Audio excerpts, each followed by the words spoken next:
Flash Update for this Friday, the 25th of September, 2020. We're about 9:25 a.m. Central Time.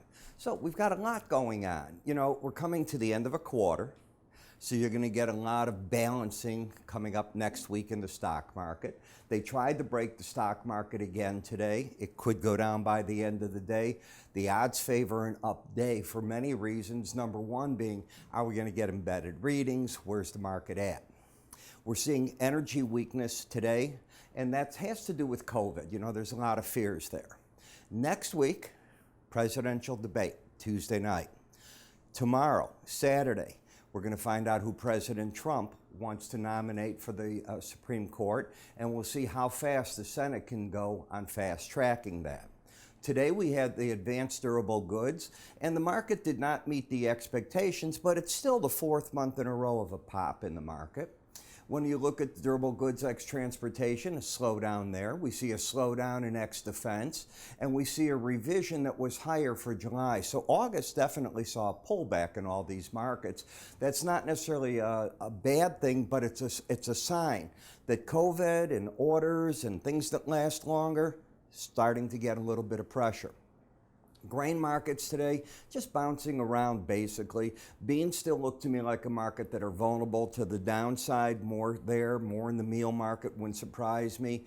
Bonds and notes, well, traders are nervous. What do you do with all this? So they're getting a bid, as the dollar has been getting a bid. And you know, we were just talking, I think it was Tuesday or Wednesday, when I was saying, got to keep your eye on this dollar. It looks to me like it's going to get over 94. Well, now it's approaching 95, and in the process, will we crack the 116 level in the euro? That's going to be an interesting trade.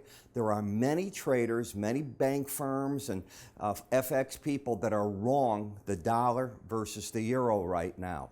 The word that I keep reading as well, that's a short-term thing, and it might be in front of the election, all this nervousness and with the cases of COVID. And I do agree with them that once we get a vaccine and so on, that the dollar will ease and other currencies will start coming up. Problem is you don't have the vaccine. Problem is the election's not here, and you have a week full of news that anything can happen on. So you put that all together, you got to always be very careful in markets like this. Now, I cover this in great detail for my traders in two different ways in the morning. Let me explain what they are to you to make it clear.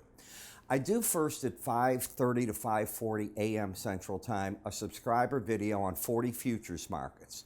In the afternoon between 3 and 4 p.m. Central Time, I do a SPDR ETF.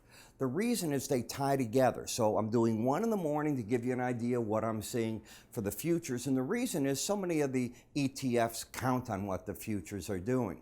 Then in the afternoon, by doing the SPDR ETF, I'm giving traders an idea what to expect there. And of course, it all ties in because it's videos. Videos are the way to go. This idea of writing lengthy reports, I can do so much more in a video than in a writing. That's the way that this works. I cover all these areas in the futures markets, and in the ETFs, I cover all these areas, and I'm up to about 36 charts right there. So if you'd like to take a look at this, you can go to our website, sign up either for a free offer, subscribers. Well, how do you do that? You just go to our website under www.iraepstein.com.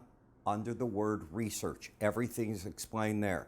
I think you'll find that this is a heck of a way to start your trading day off and continue it through the next part, whether you're a SPDR, ETF, or a futures trader.